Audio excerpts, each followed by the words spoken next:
예, 오늘 요한복음 강의 7번째 시간으로 우리를 부르시고 변화시키시는 예수님이라는 제목으로 하나님 말씀 증거하도록 하겠습니다.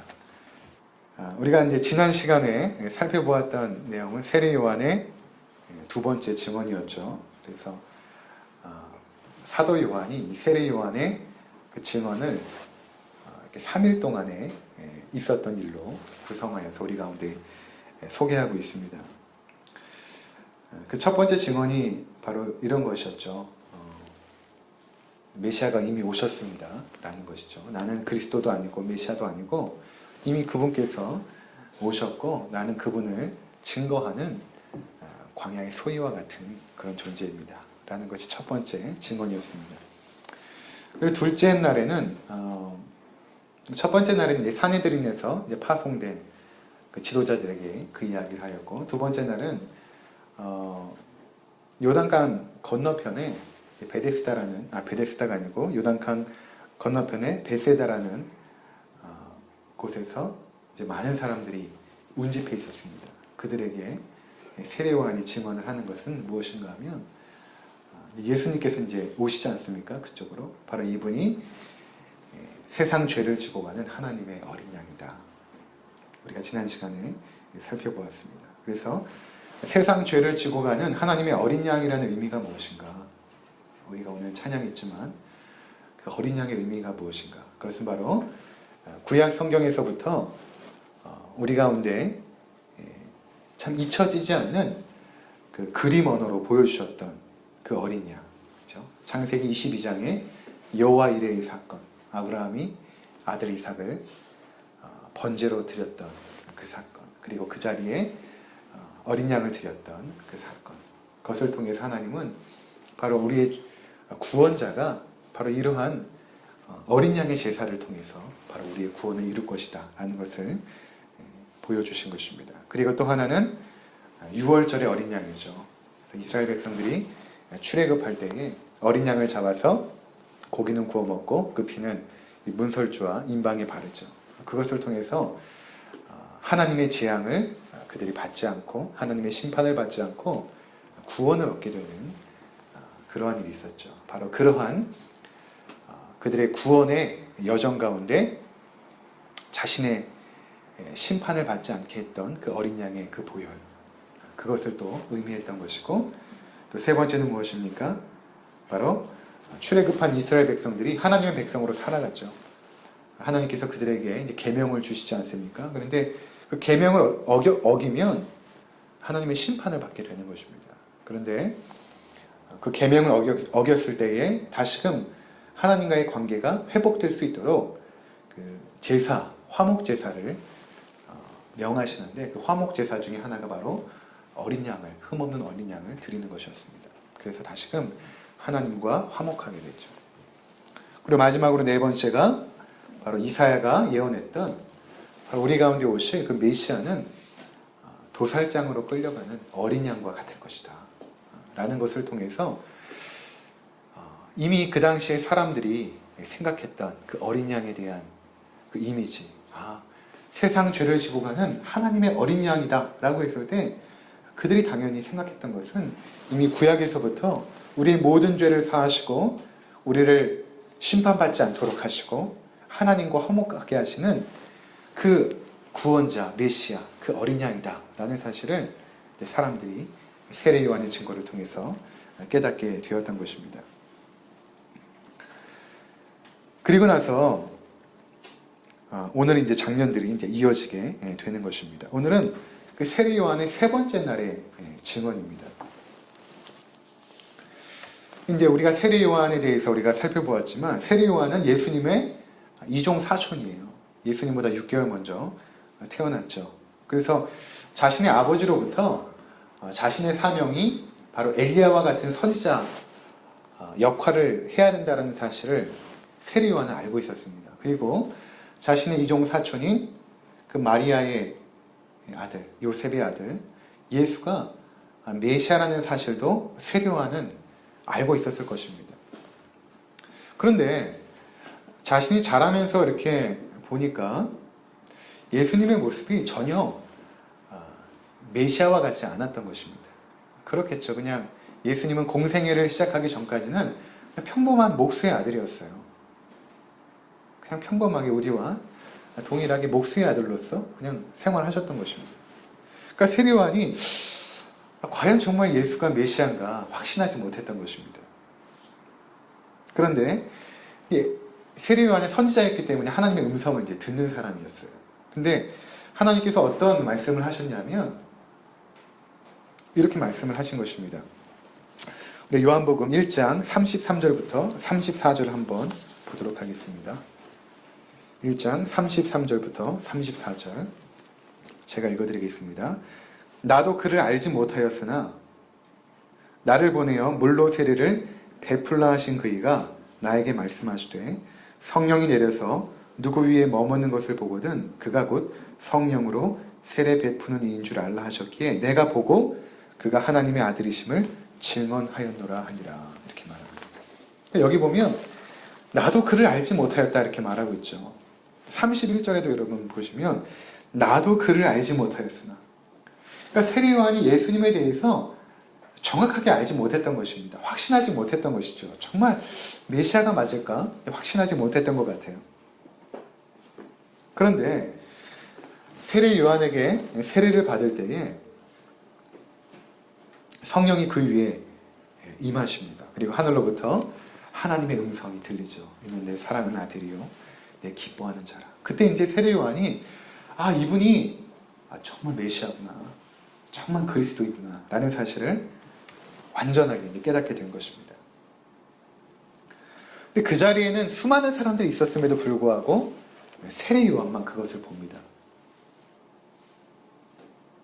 그러니까 우리가 예수를 하나님의 아들 메시아로 깨닫게 되는 것은 우리의 노력과 우리의 의지로 안 된다는 것이죠. 하나님께서 그것을 우리 가운데 깨닫게 해주셔야만 된다는 사실을 세례요한의 예를 통해서 우리가 보게 되는 것입니다.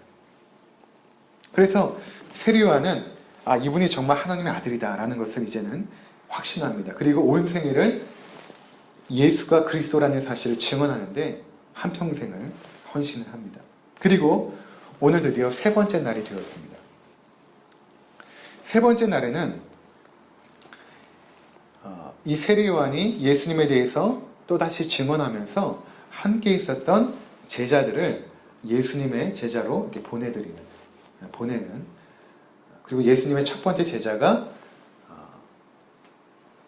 구성되는 그런 장면이 오늘 기록되어 있습니다. 그래서 35절에 보면 이튿날 이렇게 되어 있죠. 이튿날. 그러니까 오늘이 세 번째 날인 것입니다.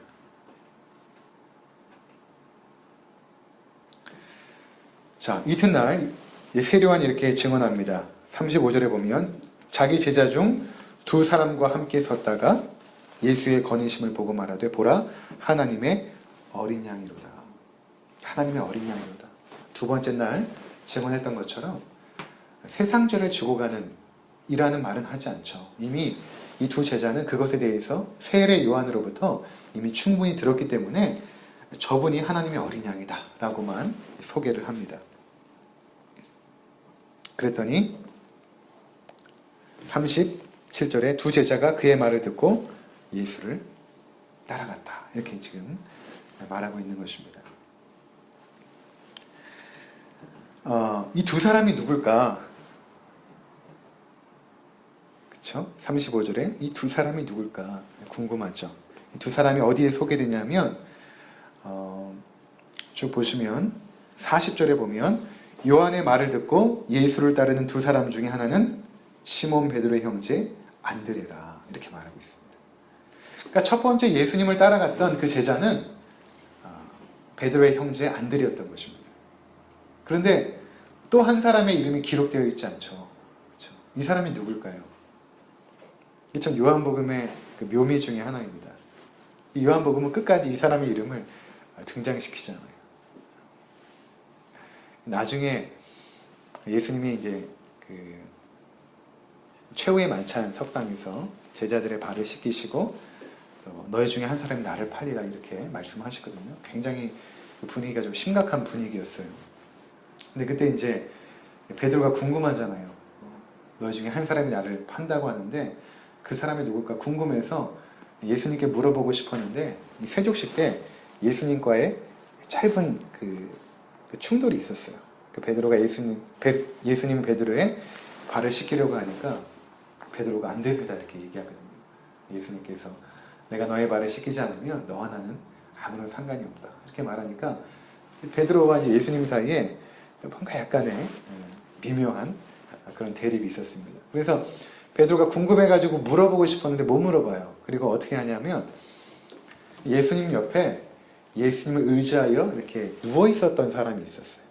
그 사람에게 고갯짓을 해가지고 네가 좀 물어봐라 이렇게 하는 장면이 요한복음 13장에 등장하거든요. 근데 그 예수의 품에 기대어 안겨있던 사람, 예수의 사랑받는 제자라고 표현하고 있는데 우리 한번 찾아보도록 하겠습니다. 요한복음 21장을 우리 한번 보도록 하겠습니다. 요한복음 21장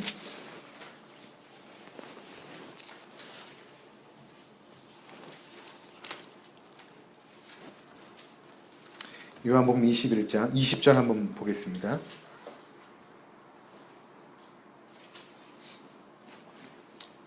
요한복음 21장 20절 베드로가 돌이켜 예수께서 사랑하시는 그의 제자가 따르는 것을 보니, 그렇죠. 예수께서 사랑하시는 제자라고 이름을 밝히지 않습니다. 그는 만찬석에서 예수의 품에 의지하여 주님을 파는 자가 누구이니까 묻던 자더라. 제가 말씀드렸던 그 요한복음 13장의 그 사람이었다는 것입니다. 근데 이 사람이 누군가 좀 넘어가서 24절에 보면 24절 이 일들을 증언하고 이 일들을 기록한 제자가 이 사람이라 우리는 그의 증언이 참된 줄 아노라 이렇게 말하고 있죠. 그러니까 지금 이 사람의 이름을 끝까지 등장시키지 않아요. 예수의 사랑을 받았던 제자, 예수의 품에 의지하여서 누워 있었고 이게 바로 이 사도 요한입니다. 이 글을 쓰고 있는 사도 요한인 것입니다. 그러니까 첫 번째 그 세례 요한의 제자였다가 예수님의 제자가 된 이 두 사람이 누구였냐면 안드레와 그렇죠? 또 한 사람은 이 글을 쓰고 있는 사도 요한이었던 것입니다. 그래서 요한이 이 당시의 모든 사건을 아주 생생하고 또렷하게 기억합니다. 다른 어떤 제자들보다도. 그래서 이 일이 일어났던 그 장소까지도 정확하게 기억하고 있고 29절에 보면 1장 29절에 보면 이러한 일들이 일어났던 그 장소가 어디냐면 바로 요단강 건너편 베다니. 제가 아까 베세다라고 잘못 말씀을 드렸는데 요단강 건너편 베다니였던 것입니다. 그리고 시간까지도 기록하고 있거든요. 나중에 1장 39절에 보면 그날 함께 거하니 때가 10시쯤 되었더라. 이렇게 굉장히 그 세밀하게 기록을 하고 있습니다. 요한이 그 당시에 그 일들을 너무나 생생하게 기억하고 있는 것이죠. 그것은 다름 아니라 세례 요한과 늘 함께 있었던 제자였다가 예수님을 따라갔기 때문에 세례 요한의 이 모든 증언의 내용을 거의 완벽하게 기억하고 있었던 것입니다.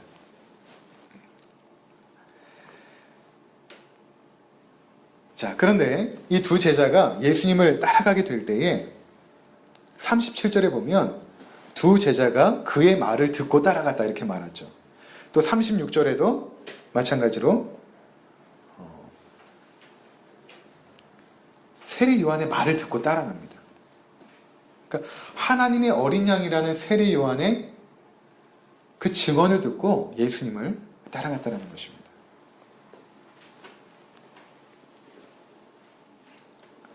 자, 그런데 이 세례 요한의 증언을 듣고 따라갔던 이 사도 요한과 안드레가 얼마만큼 예수님을 하나님의 아들 그리스도라고 믿었는지는 의문입니다. 왜냐하면 예수님께서 나중에 잡히시지 않습니까? 그때 이들이 다 도망가요. 그렇죠? 사도 요한도 도망가고 베드로도 도망가고 안드레도 다 도망가거든요. 그러니까 그들이 이 세례 요한의 증언, 저분이 바로 우리의 죄를, 세상의 죄를 없애버리는 하나님의 어린 양이라고 했을 때에 사도 요한조차도 그 사실을 아주 명확하게 믿지는 못했던 것입니다. 근데 그것을 언제 정확하게 깨닫는가 하면 요한복음 2장 22절에 보면 예수님께서 부활하시고 나서 그들이 깨닫습니다. 요한복음 2장 22절에 이렇게 기록합니다. 죽은 자 가운데서 살아나신 후에야 제자들이 이 말씀하신 것을 기록하고 성경과 예수께서 하신 말씀을 믿었더라. 그러니까 성경의 모든 내용과 예수님의 말씀을 믿었던 시점은 언제였냐면 예수님을 그냥 따라갔을 그 시점이 아니라는 것입니다. 그 시점이 아니라 예수님의 부활을 목격한 다음에 그들이 그때 세례 요한이 내가 전에 있었던 우리의 선생님 세례 요한이 얘기했던 세상 죄를 지고 가는 하나님의 어린 양이라는 것이 바로 예수였구나. 부활 이후에 이제 깨닫게 되었다는 것입니다. 그러니까 참 믿음이 생긴 것, 제자들에게 참 믿음이 생긴 것은 바로 예수의 부활을 목격한 그 이유였던 것입니다. 따라서 예수가 하나님의 어린 양으로서 우리의 죄를 없애버리는 분이라는 사실을 당시에는 그냥 피상적으로 알았던 것이죠. 그래서 그들의 모습이 이렇게 지금 표현되고 있는 것입니다. 38절에 예수님께서 이렇게 물어보세요. 38절 보시면 예수께서 돌이켜 그 따르는 것을 보시고 물어 이르시되 무엇을 구하느냐 이렇게 물어보십니다. 너희가 무엇을 구하느냐? 그랬더니 그들이 뭐라고 대답하냐면 이르되 랍비여 어디 계시오니까 이렇게 대답합니다. 완전히 동문서답을 하고 있어요. 이것은 이제 요한복음에 나타나고 있는 특징 중에 하나입니다. 그러니까 예수님께서 그들의 제자들에게 어떤 말씀을 하시거나 또는 그를 찾아온 누군가에게 대화를 하실 때에 그들이 예수님의 이야기를 잘 알아듣지 못해요. 예수님이 영적인 이야기를 하시는데 제자들이나 사람들은 육신적인 이야기를 합니다. 예를 들어서 3장에 넘어가면 니고데모와 대화를 하시는데 예수님께서 거듭남에 대해서 말씀하십니다. 영적으로 거듭남에 대해서 말씀하시는데 니고데모는 엄마의 뱃속에 들어가다가 다시 나와야 됩니까? 이렇게 대답을 하거든요. 또 예수님께서 이제 4장에 가면 수가성 여인과 대화할 때 여인에게 내가 결코 목마르지 않는 내가 생수를 줄 것이다. 그는 구원의 생수를 말하는 것인데 영적인 의미죠. 그런데 이 여인은 이 우물이 깊은데 당신은 어떻게 이 우물을 떠서 나에게 줄 수 있겠습니까? 이 육신적인 이 물을 이야기하죠. 나중에 또 넘어가면 예수님께서 나는 하늘로부터 온 산떡이다. 우리에게 생명을 주는 떡이라고 말하는데 사람들은 그냥 육신적인 떡, 우리가 먹는 그 떡을 생각하거든요. 그러니까 이 당시에 이 제자들도 마찬가지였던 것입니다. 예수님에 대해서 아직까지는 바른 인식이 없었어요. 그래서 그들에게 지금 예수님께서 말씀하시는 게 뭐냐면 너희가 지금 무엇을 구하느냐 이렇게 물어보신 것입니다. 무엇을 구하느냐. 우리가 이 질문을 잘 생각해 볼 필요가 있습니다. 이 장면이 지금 어떤 장면이냐면 내가 예수님을 따르겠다라고 결단하고 예수님을 따라가고 있었어요. 예수님을 따라가고 있는데 예수님께서 돌이키십니다. 돌이키시고 물어보시는 거예요. 예수님을 따르는 자들에게 너희가 정말 구하는 것이 무엇이냐 이렇게 물어보시는 것입니다. 근데 이러한 장면은 여기뿐만 아니라 성경에 여러 군데 등장합니다. 우리 한번 찾아보도록 하겠습니다. 누가복음 14장 25절을 한번 보도록 하겠습니다. 누가복음 14장 25절입니다.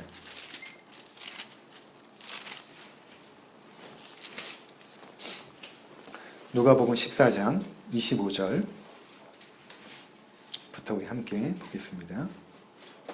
제가 읽어드리겠습니다. 수많은 무리가 함께 갈새, 수많은 무리들이 예수님의 제자가 되기 위해서 따라가고 있었어요. 근데 예수께서 돌이키사 이르시되, 그렇죠? 예수께서 돌이키사 이르시되 이렇게 물어봅니다. 이렇게 말씀하십니다. 무릇 내게 오는 자가 자기 부모와 처자와 형제와 자매와 더욱이 자기 목숨까지 미워하지 아니하면 능히 내 제자가 되지 못하고 누구든지 자기 십자가를 지고 나를 따르지 않는 자도 능히 내 제자가 되지 못하리라. 이렇게 말씀하십니다.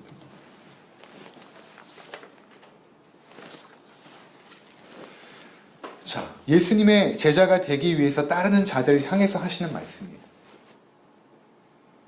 그러니까 예수님은 자신을 따르는 것이 과연 어떠한 의미가 있고 어떠한 대가를 지불해야 되는지를 말씀하십니다. 그래서 33절에 이렇게 말씀하세요. 이와 같이 너희 중에 누구든지 자기의 모든 소유를 버리지 아니하면 능히 내 제자가 되지 못하리라. 이렇게 말씀하세요. 또 한 번은 이런 일이 있었습니다. 마가복음 10장에 보면 한 사람이 예수님을 찾아옵니다. 그리고 이렇게 물어봐요. 예수님 어떻게 하면 영생을 얻을 수 있겠습니까? 그때 예수님께서 내가 10계명을 지켜라 이렇게 말씀하시죠. 그랬더니 그 사람이 이렇게 말합니다. 내가 어려서부터 다 지켰습니다. 그랬더니 예수님께서 이렇게 말씀하십니다. 내게 아직 한 가지 부족한 것이 있으니 내게 있는 것을 다 팔아서 가난한 자들에게 주라. 그리고 나를 따르라 이렇게 말씀하십니다. 그랬더니 그 사람이 재물이 많은 거로 슬픈 기색을 띠고 근심하며 가니라 이렇게 말씀하십니다. 그러니까 잘 보시면 예수님은 자신을 수많은 무리들이 따라와도 그렇게 환영하지 않으세요. 여러분 잘 아셔야 됩니다. 예수님은 수많은 무리들이 내가 예수님 따라갈게요 라고 막 따라온다고 해서 예수님이 기뻐하고 환영하고 어서와 어서와 이렇게 하지 않으십니다. 도리어 그들에게 돌이키셔서 뭐라고 묻냐면 너희들이 무엇을 구하느냐 이렇게 물어보세요. 너희들이 나를 따르는 그 목적이 무엇이고 그 이유가 무엇이냐, 그리고 나를 따른다는 것이 어떠한 것인지 너희들이 알고 따라오느냐라고 우리에게 도전하시는 것입니다. 예수님께서 우리에게도 동일하게 이 질문을 던지시는 것입니다. 우리가 이 자리에 예수님을 따르기 위해 모인 거 아닙니까? 예수님께서 돌이키사 우리에게 물어보시는 거예요. 너희들이 정말 무엇을 구하느냐?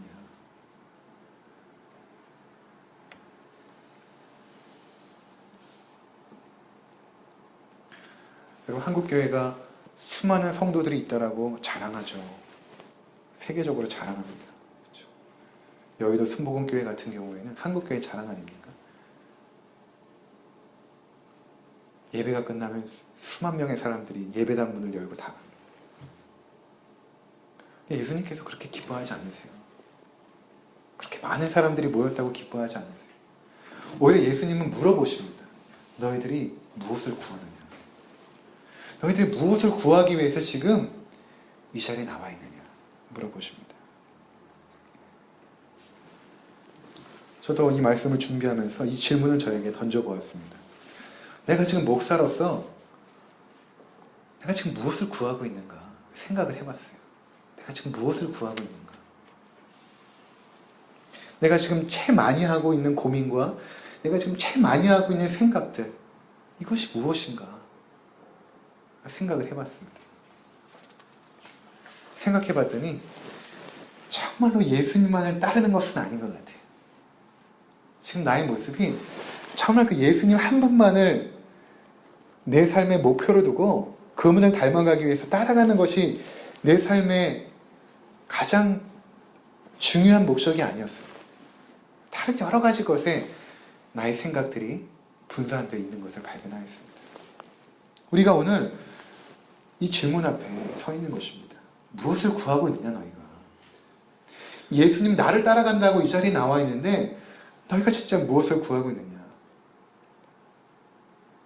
우리는 예수님에게서 풍요롭고 안락한 삶 또는 희망찬 미래와 행복한 삶, 성공적인 인생의 비결, 이런 것들을 혹시 찾고 있는 것은 아닙니까? 이 시간 우리가 우리 자신을 점검해 볼 필요가 있습니다. 나는 정말로 예수님만을 따라가고 있는가?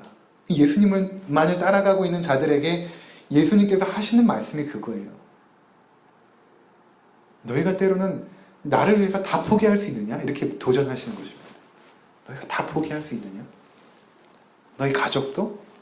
네가 가지고 있는 모든 소유도 정말 다 포기하고 나만 따라할 수 있느냐? 이렇게 도전하시는 것입니다. 근데 우리의 모습은 어떻습니까? 우리는 쉽게 포기하지 못하죠. 예수님을 따라가는데 방해가 되는 것들이 있으면 포기해야 되는데 우리 예수님을 포기해버립니다. 그리고 나의 유익을 따라가죠. 그것이 바로 우리의 모습이었던 것입니다. 그러니까 예수님이 이 요한과 안드레에게 그 질문을 던지시는 거예요. 너희가 무엇을 구하느냐? 너희가 왜 나를 따라오고 있느냐? 근데 그들의 관심은 예수님 어디 계십니까? 예수님 거하시는 곳이 어디입니까? 내가 뭐 가서 보고 싶습니다. 그렇게 지금 대답하고 있는 것입니다. 그들의 영적인 안목이 어두워져 있는 것입니다. 그들에게 예수님께서 말씀하시죠. 와서 보라. 너희들이 와서 보라. 이 와서 보라는 것은 예수님은 계속 영적인 말씀하시는 거예요. 너희가 무엇을 구하느냐라고 말씀하시고 와서 너희가 한번 봐라. 이 의미는 와라. 그러면 너희가 볼 것이다. 이런 의미거든요. 너희가 나와 함께 거하면 내가 바로 하나님의 아들이고 세상 죄를 없애버리는 하나님의 어린 양이라는 것을 너희들이 보게 될 것이다. 지금은 영적인 안목이 어두워서 내 말도 알아듣지 못하고 내가 하고 있는 이 놀라운 사역도 너희가 알지 못하지만 나와 함께 계속 거하면 결국 너희들은 보게 될 것이다 라는 것입니다. 그러니까 우리가 계속 예수님과 함께 거하는 게 얼마나 중요한지 모릅니다. 그리고 나서 그들이 예수님과 함께 거하죠. 예수님과 함께 거합니다. 다시 요한복음 1장으로 가면 그리고 나서 그 중에 안드레가 자기 형제 베드로를 찾아갑니다. 40절에 보니까 요한의 말을 듣고 예수를 따르는 두 사람 중에 하나는 시몬 베드로의 형제 안드레가 그가 먼저 자기 형제 시몬을 찾아 말하되 우리가 메시아를 만났다 하고 메시아는 번역하면 그리스도라. 데리고 예수께로 오니 예수께서 보시고 이르시되 내가 요한의 아들 시몬이니 장차 게바라 하시니라. 게바는 번역하면 베드로다. 안드레가 예수가 메시아임을 이제 깨닫게 돼요. 그리고 나서 자기 형제 베드로를 찾아갑니다. 여기 보면 베드로의 이름은 시몬이라고 소개합니다. 왜냐하면 이 요한복음은 그 당시에 이 유대인들뿐만 아니라 헬라인들을 향해서 기록이 되어 있어요. 그래서 베드로의 이름을 헬라적인 표현으로 하면 시몬이거든요. 유대적인 표현을 하면 베드로입니다. 예수님께서 그 베드로의 이름을 지어주시죠. 그 장면이 오늘 나타나 있죠. 게바라고 이름을 지어주지 않습니까? 이것이 이제 베드로라는 이름인데 이 베드로라는 뜻은 이 반석이라는 뜻입니다. 반석. 그래서 나중에 이 베드로가 정말 이 교회의 반석과 같은 역할을 하지 않습니까? 자, 그런데 여기를 잘 보면 안드레가 자기 형제를 찾아가죠. 베드로를 찾아가서 전합니다. 내가 메시아를 만났다 라고 전합니다. 전 이것이 참 예수님께서 우리를 하나님의 백성들을 모으시는 하나의 방법이라고 생각을 합니다. 예수님은 수많은 군중들 앞에서 집회를 하시고 그들을 한꺼번에 이렇게 세우시고 여러분 나를 믿겠습니까? 이렇게 하지 않으세요. 여러분 중에 정말 나를 믿기로 한 사람은 손 들어 보십시오. 여러분 초청합니다. 이렇게 하지 않으세요. 예수님은 한 사람 한 사람을 부르세요. 자기에게 온 그 사람에게 바로 자신이 그리스도임을 증언하시면 바로 그것을 들었던 사람이 또 가서 또 한 사람을 데리고 오죠. 많은 사람을 데려오는 것이 아니라 자기의 가장 가까운 사람을 데리고 옵니다. 자기의 형제.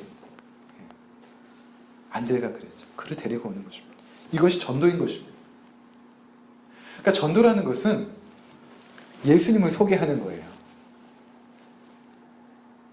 우리 교회 참 좋아. 우리 교회 시설이 너무 좋고 목사님 참 좋으신 분이야. 라는 것은 전도가 아니고 그냥 교회 홍보예요. 전도라는 것은 무엇인가 하면 예수님을 소개하는 것입니다. 내가 만난 예수님. 안드레가 베드로에게 가서 내가 메시아를 만났습니다. 고백한 것처럼 전도한 것처럼 내가 만난 그 메시아 예수 그리스도를 소개하는 것이 전도인 것입니다. 그리고 그가 교회로 왔을 때 교회 목사는 그에게 예수님을 더 잘 소개하는 것이죠.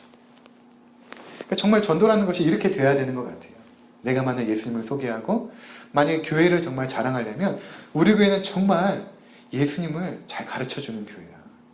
이렇게 돼야 되는 것입니다. 어떤 시설이나 뭐 어떤 화려한 장비가 아니라 우리 교회는 정말 예수님을 잘 너에게 가르쳐줄 거야. 소개해줄 거야. 우리 목사님은 예수님을 잘 소개해 주시는 분이야. 이렇게 돼야 되는 것입니다. 그렇게 해서 베드로가 예수님에게 나옵니다. 근데 예수님께서 그 시몬의 이름을 게바, 베드로라고 지어주시죠. 이것은 어떤 의미가 있냐면, 이름을 지어준다라는 것은 그 사람의 소유권을 가지고 있다는 것입니다. 그리고 그 사람의 통치권을 내가 쥐고 있다는 것이 이름을 짓는 행위인 것입니다. 그리고 그 사람에게 이름을 부여했을 때는 그것은 무엇이냐면 그 사람의 그 정체성을 내가 바꾸겠다라는 것이거든요. 그 사람의 아이덴티티, 정체성을 내가 바꾸겠다라는 것입니다. 그러니까 예수님께서 시몬에게 베드로라는 반석이라는 이름을 지어주셨다는 것은 뭐냐면, 내가 너의 소유권과 통치권을 가지고 있으면서 내가 너를 반석으로 만들어주겠다는 의미인 것입니다.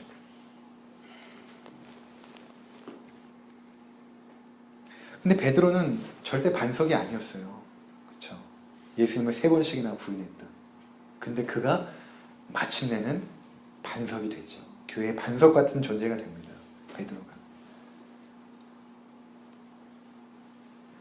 근데 예수님께서 베드로의 이름만 지어주신 게 아니에요.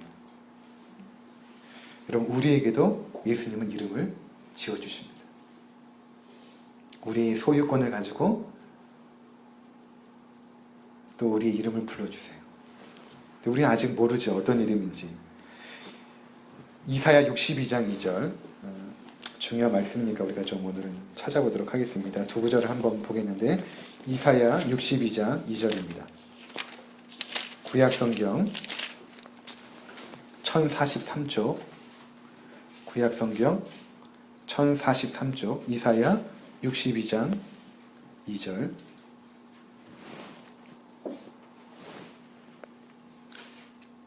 구약성경 1043쪽, 이사야 62장 2절.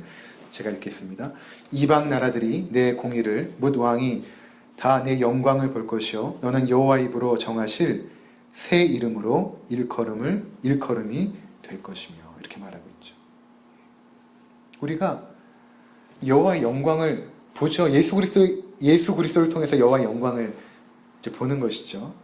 그리고 여호와의 입으로 정하실 새 이름으로 우리가 불려진다는 것입니다.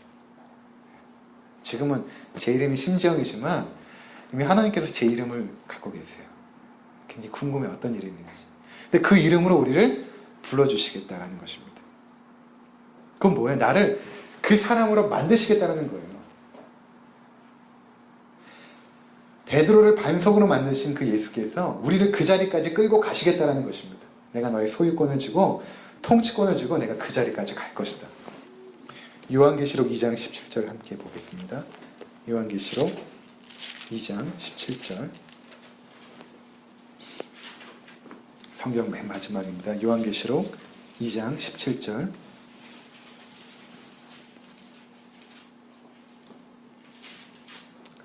요한계시록 2장 17절. 제가 읽겠습니다.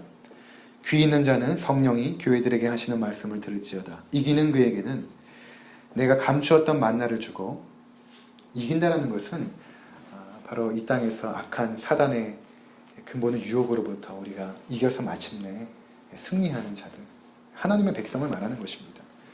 감추었던 만나를 주고 또 흰돌을 줄 터인데 그 돌 위에 새 이름을 기록한 것이 있나니 받는 자밖에는 그 이름을 알 사람이 없느니라. 바로 하나님께서 우리에게 새 이름을 주신다는 것입니다. 이기는 자, 하나님의 백성들. 하나님의 백성들은 이 땅에서 계속해서 죄악과 싸워나가거든요. 사단의 그 악한 세력과 계속 싸워나갑니다. 마침내 우리가 승리해요. 그건 내가 승리하는 것이 아니라 그리스도께서 승리하셔서 그 승리에 우리를 동참시키는 것이죠. 우리는 늘 실패하지 않습니까? 우리는 늘 넘어져요. 그게 맞는 거예요. 우리 승리하지 못해요. 근데 우리를 승리케 하시고 그 자리로 끌고 가서 내가 너에게 새 이름을 지어주고 그 이름으로 불러주겠다는 것입니다. 우리를 그 자리에 세워주시겠다는 예수님의 말씀인 것입니다. 우리의 지금의 모습은 연약하고 부족합니다. 그런데 마침내 그리스도께서 우리를 변화시켜 주실 것입니다. 베세다 시골 출신의 어부 베드로를 마침내는 예수 그리스도를 증거하는 사도로 변화시킨 주님. 이제 우리를 그분의 제자로 불러주셨고 우리를 지금 그분의 소유로 삼아주셨고 우리를 지금 바꾸시고 계시는 것입니다. 그 이름에 걸맞는 자들로. 그 예수님께서 우리를 십자가에서 자신이 죄의 대가를 다 지시고, 그렇죠? 죄의 그 모든 진노를 다 담당하시고 우리를 사단의 권세로부터 사신 것이죠. 그래서 우리가 그분의 소유가 된 것입니다. 그래서 우리는 그 예수님을 그리스도라고 부를 뿐만 아니라 주님이라고 부르죠. 아, 주님이라고 했을 때는 나의 소유권을 가지고 계시는 분, 나를 통치하시는 분이라는 의미입니다. 주님, 주, 예수, 그리스도 이렇게 부르지 않습니까? 그렇죠? 굉장히 중요한 고백입니다. 주, 예수, 그리스도, 나의 주님. 우리 삶의 소유권을 쥐고 계신 것입니다. 하이델베르그 요리문답 1번에 이렇게 말합니다. 살아서나 죽어서나 우리의 유일한 위로는 무엇입니까? 살아서나 죽어서나, 지금뿐만 아니라 죽어서도 우리 가운데 가장 큰 위로는 무엇입니까? 이렇게 대답합니다. 내가 내 것이 아니요 몸과 영혼이 다 예수 그리스도의 것이라는 사실입니다. 그렇죠? 내가 내 것이 아니라 그리스도의 것이라는 것 때문에 우리는 너무나 안전한 것이죠. 가장 큰 위로인 것입니다. 빌립보서 1장 6절에 이렇게 말씀하십니다. 우리 안에서 착한 일을 시작하신 이가 그리스도 예수의 날까지 이루실 것입니다. 그분께서 우리를 그 이름에 걸맞는 자들로 만들어 나가실 것입니다. 그 예수님을 따라가시는, 너희가 무엇을 구하느냐라고 물으시는 그 주님 앞에 나는 주님만을 구합니다 라고 대답하시면서 그분을 따라가시는 우리 귀한 성도님들 되시기를 주의 이름으로 축원을 드립니다.